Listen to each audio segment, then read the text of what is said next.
আসসালামু আলাইকুম রহমতুল্লাহি ওবারাকাত। মসজিদে কিবলাতাইন অর্থাৎ দুই কিবলার মসজিদ। রাসূল করিম সাল্লাল্লাহু আলাইহি ওয়াসাল্লাম মক্কা থেকে মদিনায় হিজরত করবার পর বাইতুল মুকাদ্দাসের দিকে 16-17 মাস পর্যন্ত নামাজ আদায় করতেন।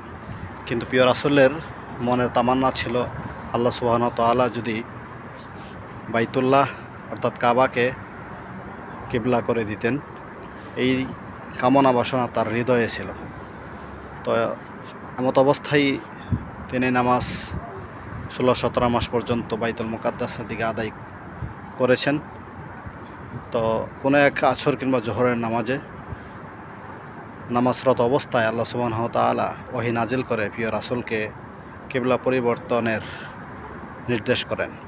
সাথে সাথে রাসূল করিম সাল্লাল্লাহু আলাইহি সাল্লাম 4 রাকাতের 2 রাকাত নামাজ বাইতুল মুকাদ্দাসে পড়া অবস্থায় বাকি 2 রাকাতকে বাইতুল্লাহ অর্থাৎ হারামের দিকে আদায় করেন। সেই থেকে এই মসজিদটির নাম হয়ে যায় মসজিদে কিবলাতাইন বা দুই কিবলার মসজিদ।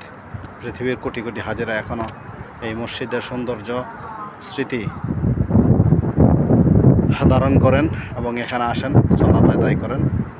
খুবই চমৎকার কারুকার্যিত একটি মসজিদ যা মদিনা শহরের খুব সন্নিকটেই অবস্থিত।